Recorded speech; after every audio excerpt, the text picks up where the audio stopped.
So, welcome, and just give me a minute until I get going, and hopefully everybody can join me in this conversation.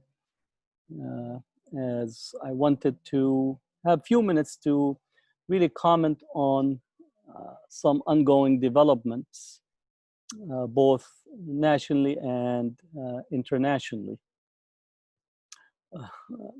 We have many items that are uh, in front of us today. One, I wanted to really think of uh, the taking down of monuments and statues that is occurring both nationally and internationally. And some of the both the responses as well as individuals that uh, are thinking that this is not the appropriate way. There's a different ways to pursue, and a whole conversation that is centered on how to respond and how to actually deal with this ongoing development. And for me, one of the issues that I wanted to actually unpack is thinking from an Islamic perspective and is taking down these monuments acceptable or unacceptable, these statues. There are some that are saying no, these statues should be left as part of history and tradition that Islamic history have preserved these statues and these commemoration, even though that some actually were seen to be coming from a history of both unbelief or coming from a history of even challenging or rejecting Islam.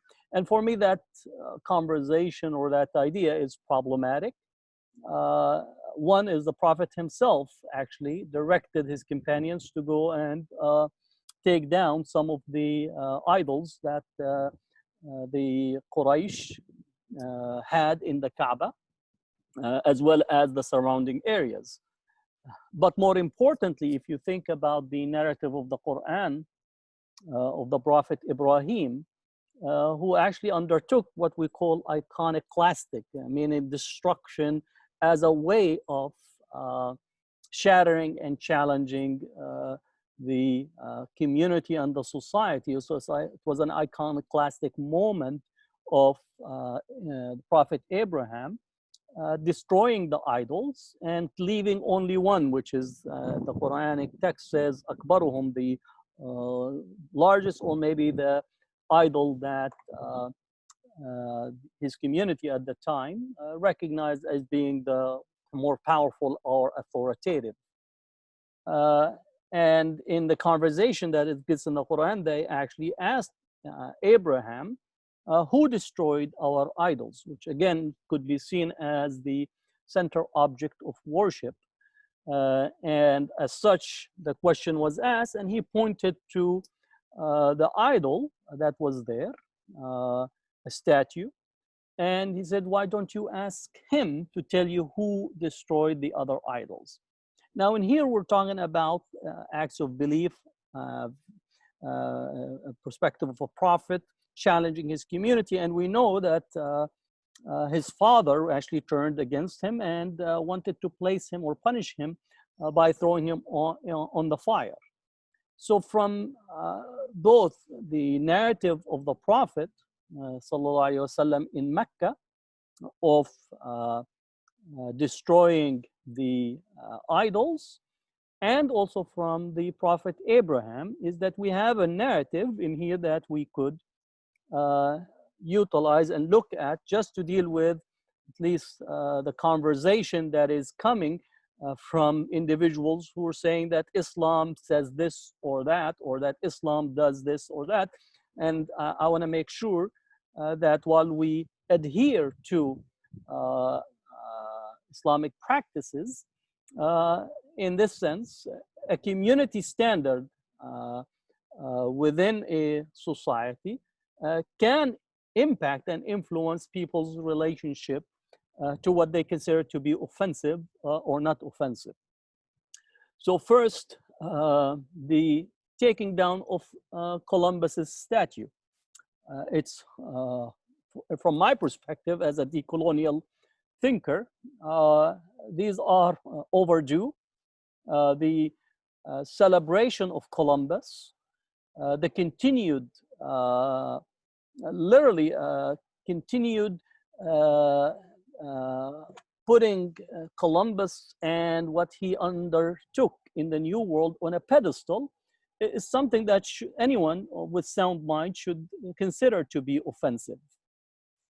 Remind you that when Columbus landed on the shores of this new world, he immediately thought of the native population as possibly the motherlode of slaves that could be taken back to Europe, particular Spain. And in his first journey, he's actually back. He took a number of native indigenous population with him and took them as slaves as part of his demonstration to the viability to the Spanish crown, so they would actually fund the next campaign of his into the exploration. Now, we know that Columbus was seeking to go to India. That's why one of the insulting terms that we continue to see, and I would say also the individuals in the Arab and Muslim world completely need to make a correction. It's overdue. They use al-hunud al-humr in Arabic language, and even some of the texts that we teach in Arabic language and so on uses the erroneous mistake, using the erroneous language by attributing the Indian genealogy or background to the indigenous populations of the Americas. So in this sense, Columbus was attempting to discover an alternative route to India, away from the Muslim world, away from the Mediterranean that had been in existence for quite a long time. So Columbus saw the New World as a depository or as a location of slaves.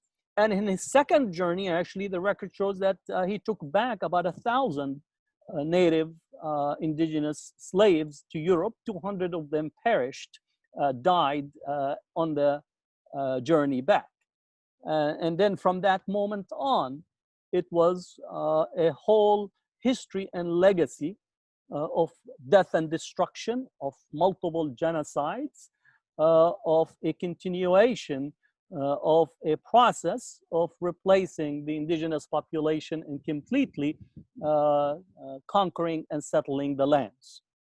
So again, to celebrate Columbus and to continue to giving him the status is basically to say that what he did in relations to opening the door for the multiple genocides that occurred in the New World is something that can be put above and take precedent over the concerns and interests of the indigenous population, one, but also the genocides of the indigenous population also opened the door for the whole project of the enslavement of African people, as well as the enslavement of the indigenous population. So what we are seeing today is an iconoclastic moment in the history, not only of America, but the history of the world. We see that in the UK, there is a taking down statues of slave traders and trying to point out that this is a legacy that should not be celebrated and put in the main squares and main parks of the society. And one of the most contentious possibly right now is the role that Winston Churchill let's be very clear. Winston Churchill has a very, very deep and long legacy of racism, of engaging and looking on genocides in Africa and defending the dehumanization of populations in India and Indian subcontinent. So his legacy is completely checkered by a deep commitment to a racial worldview. The fact that he engaged successfully in ending or confronting Nazi Germany is one thing that we could say is very positively on it.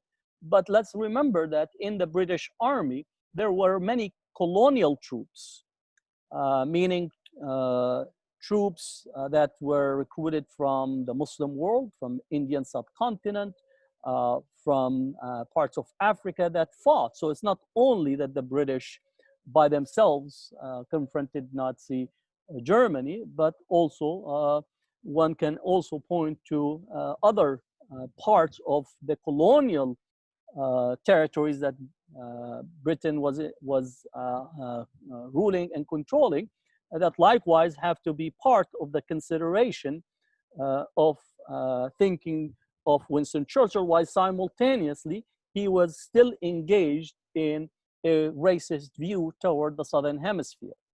So in here, one has to discuss that on the one hand, Europe was confronting Nazi Germany, which would be the pinnacle of biological racism, the pinnacle of dehumanization in Europe, but also in other places.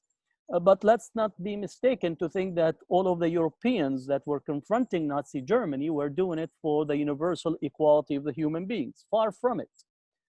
The British were still in control of colonies.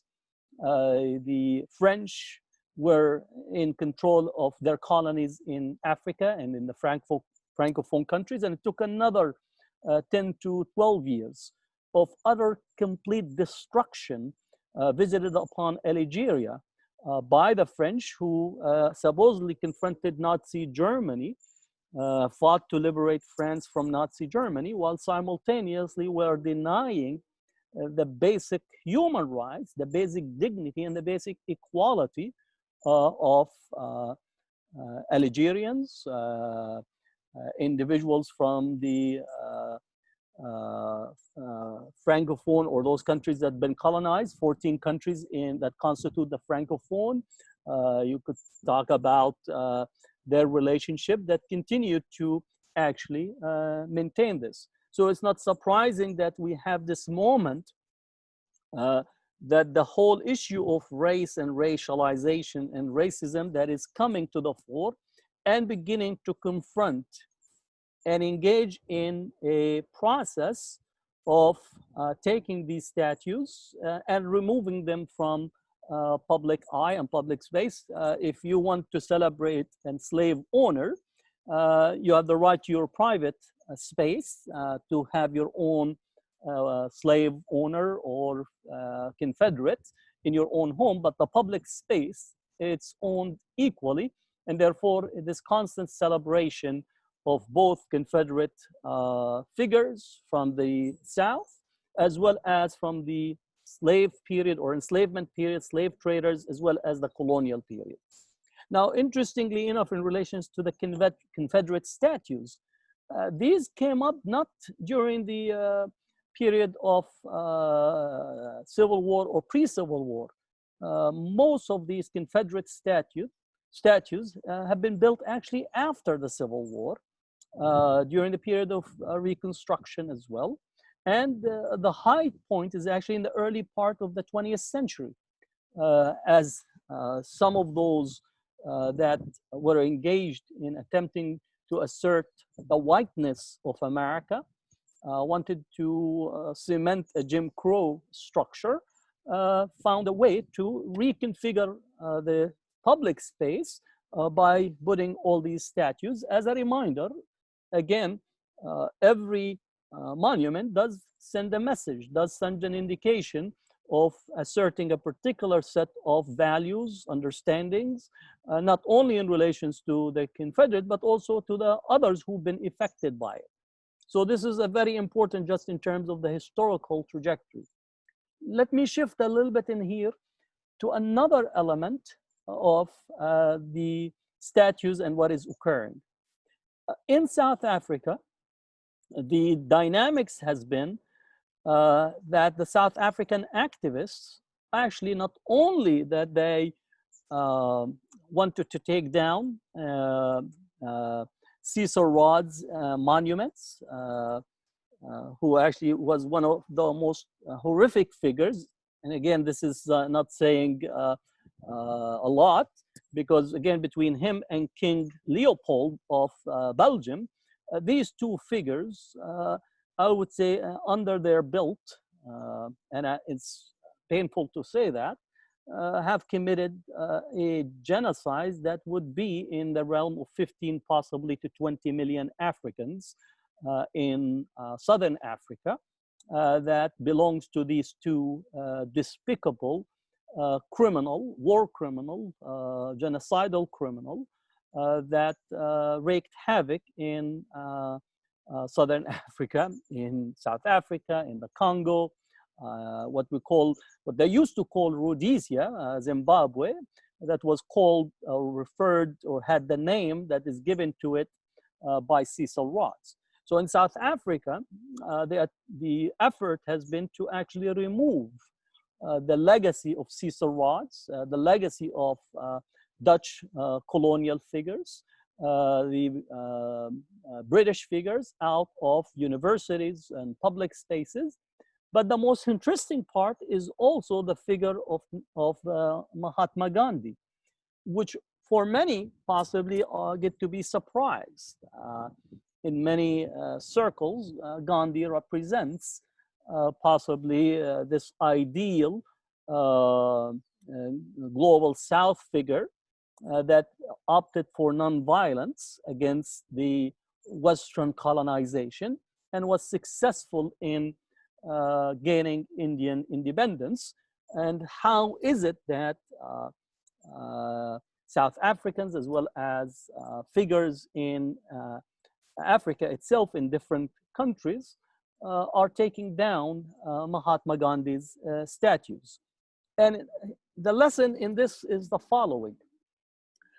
That Mahatma Gandhi came to South Africa in his early period, but in his period in South Africa, he was a functioneer of the colonial enterprise in the country and was not separate or distinct. In essence, he was an administrator, a bureaucratic administrator within the colonial enterprise.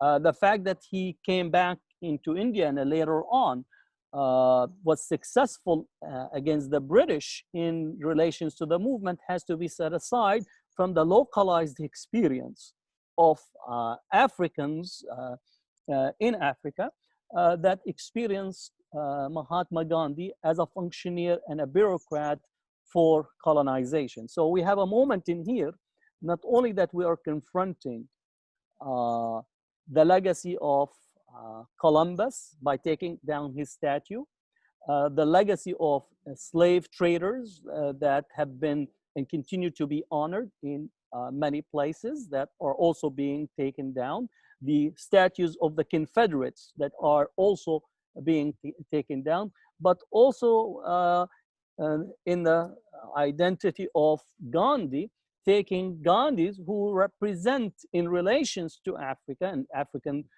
communities in there as a functioneer, as a person, a bureaucrat.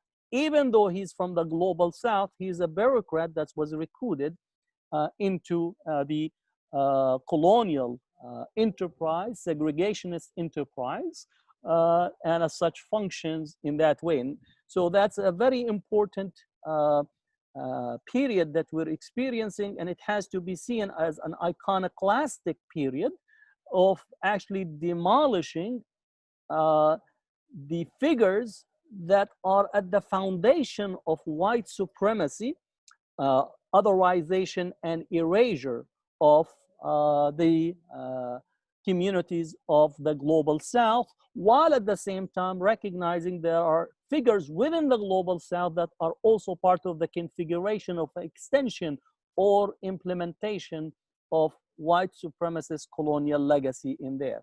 So I think that's a very important consideration, very important way to view that in here, uh, uh, those that are protesting and those are on in the streets in here in the UK, in France, in Netherlands, in South Africa, in Zimbabwe, in Palestine, and in other places are taking a moment of rethinking and reorienting the 500 years history that have given birth to this modern world that we are in at this point. So that's how we have to approach and see what is occurring, and as such, not to look at it from this narrow lens that is often put in place of this halal or haram, but without looking at a much more dynamic engagement,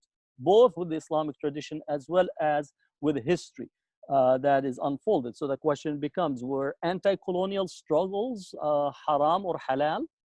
How do we view those? Were individuals that engage in those struggles not pursuing a fundamental aspect of the Islamic tradition, which is the freedom of the individual and the ability to have their rights to their land, to their property, to their home, to safety and security in there. So it seems that the conversation about how Muslims need to engage in the contemporary period is a little bit problematic. And I think in here is confusing, mobilizing our ethics of justice, pursuit of justice, as well as justice with mercy, with the attempt to assimilate, integrate, and fit into a broader society, whether be it here or abroad. And I think what we need is to begin to undo the white supremacist little man that is in the back of our mind. And again, we could also say the woman in the back of our mind that represent the superior, the ideal, the one that is actually can regulate or often regulate our relationship on the world. So there has to be also an internal iconoclastic moment that Muslims, Muslim individuals need to engage in to actually to undo and destroy that internal mechanism of an idol that we think to be the superior. So instead of emulating and reflecting upon our own tradition, the Prophet ﷺ, and those who exemplify the tradition, that in the back of our mind, we actually crafted a superior inferior. And in this sense, we have continued to have this as a regulating mechanism into our mind and continue to act accordingly as such. So for me, this is a very important moment that we need to engage with it, to both critique our, I'm always open for self-critique and critiquing our own action. There is no organizer, an activist, and anyone, if they don't actually engage in a critique of their own ideas, their own thoughts, and their own steps, while simultaneously being proactive in trying to bring about change. The other element is in thinking about long-term strategy, which I think both for us here as speaking from a Palestinian perspective, both long-term strategy relative to Palestine, but long-term strategy for a different world that we need to look at. And I think this is a moment of possibility.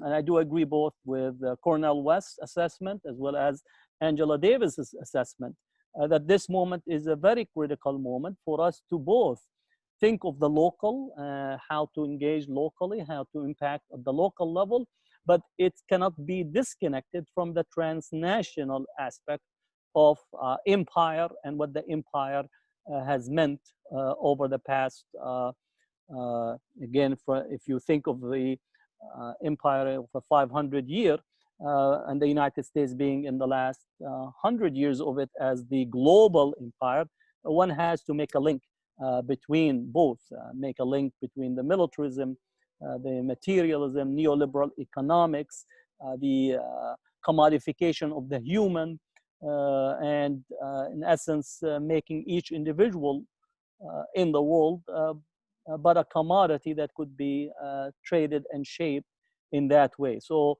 I think this is very important for us to think about and reflect. So when we think how to engage in those issues, both local and global simultaneously, and begin to consider the steps that are needed in the long run. So these are just conversations that I wanted to put in front of you. And if you have any questions, please write any questions for me to expand on these issues, and I'll be more than happy to actually answer them at this time. But again, both thinking local, global.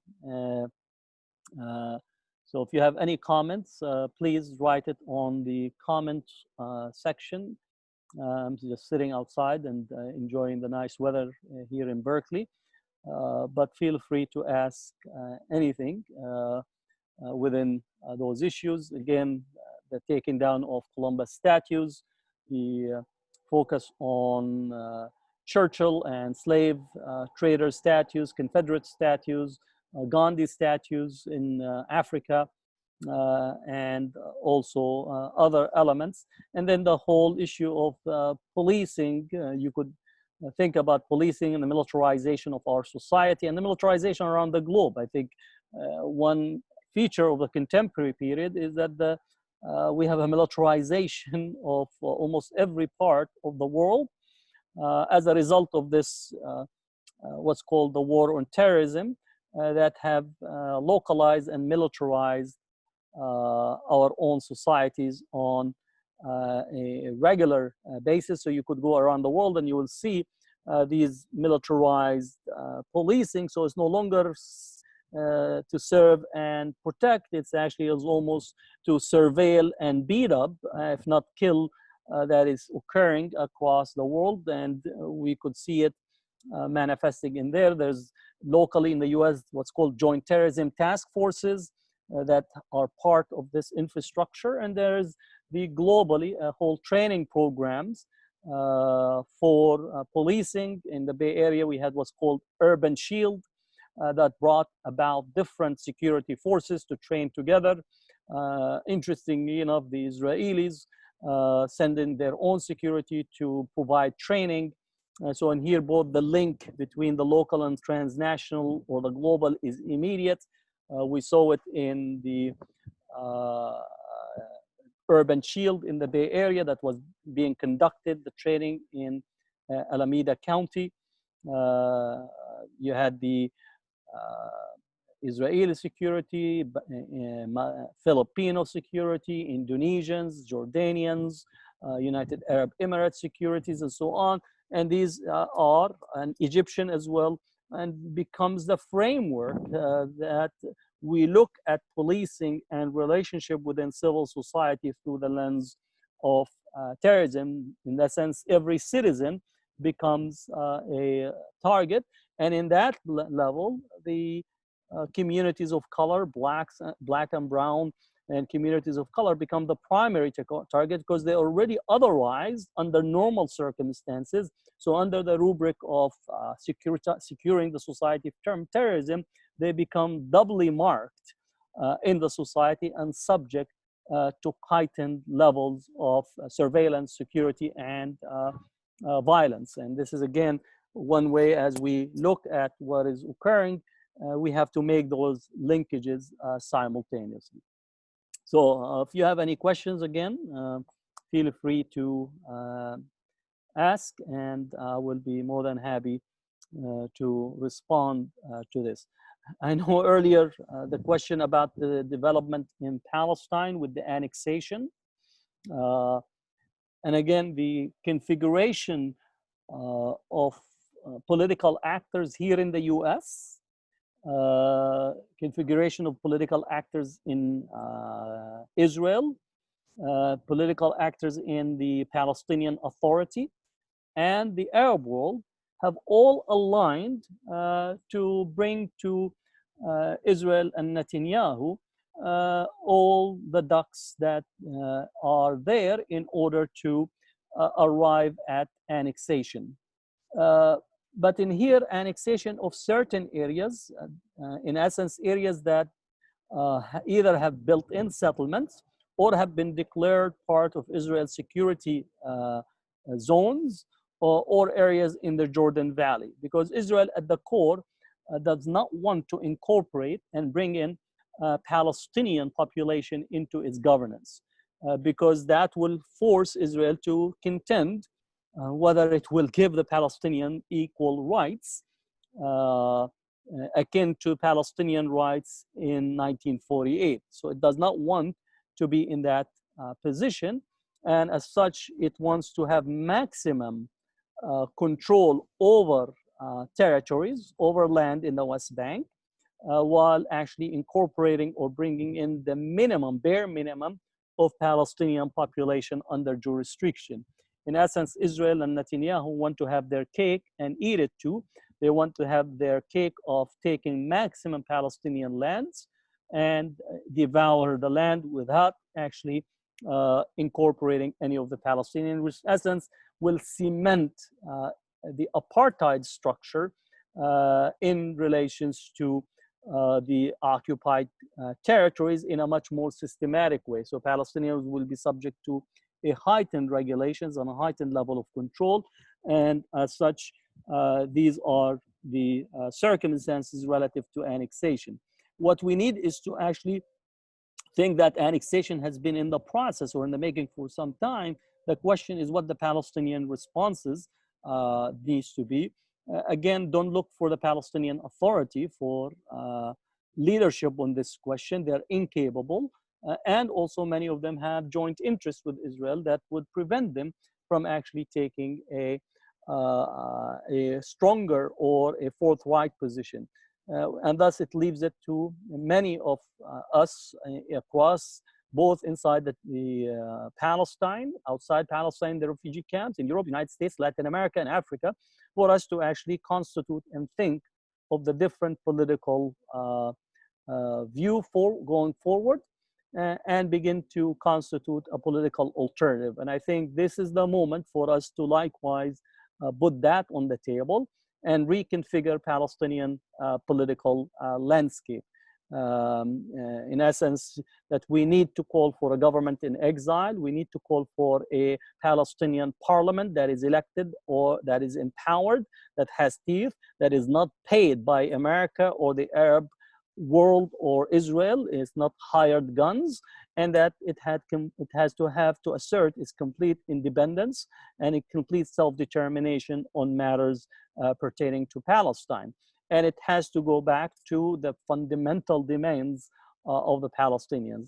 Otherwise, we're just playing on Israeli Zionist timeline and agenda, and that is a failed approach to begin with, and also to think that the struggle of the Palestinians has to pass through the White House. I am not of the opinion that doing tawaf, circumambulation around the White House will bring the Palestinians any sense of freedom, dignity, and independence in relations to Palestine. The more we get closer to the White House, the more that we are coming to sign our surrender and dispossession of the Palestinians. So we need to be aware of that dynamic. This is something that Palestinian elite has been made to accept or to believe, erroneously so, and as such surrendered all of our self-determination and all of our political horizons to the US administration that acted as the representative of Israel to the Palestinians. So that period has to be set aside and completely jettisoned away for us to move forward in relations to Palestine. And I think the days and months ahead will be something that we need to look at and pursue those possibilities for the Palestinians. So If you have any questions, again, I'll be more than happy to answer. If not, I will actually conclude this, and hopefully we'll have another period where we can have a full lecture. This was just observing the news about the taking down of all the statues, and seeing the British response to the Boris Johnson, who actually wanted to maintain. He said that Boris Johnson said colonialism in Africa should never have ended, and dismissed Britain's role in slavery. So again, not only that we don't have a what you call a peace and reconciliation, truth and reconciliation commission, we have somebody that actually needs a much more intense program of one, admitting that you colonized Africa and parts of Asia and parts of the New World. And I'm sorry to say that colonization was not for the best interest of the colonized population. And the second is actually to think that he is defending defending Britain's role in the enslavement and the slave period.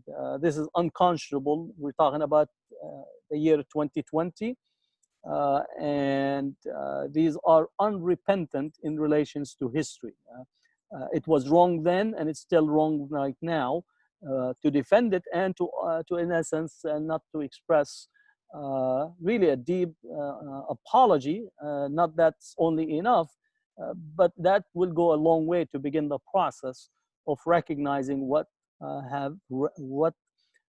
ravaged the world for so many years in relations to the colonial era, the enslavement era, and the consequences upon much of the world. Again, we need to insist on it as a step forward. So thank you for being with me today, and if you write any questions, I'll be more than happy later on possibly to see if I could respond to it in writing. Okay, assalamu alaikum.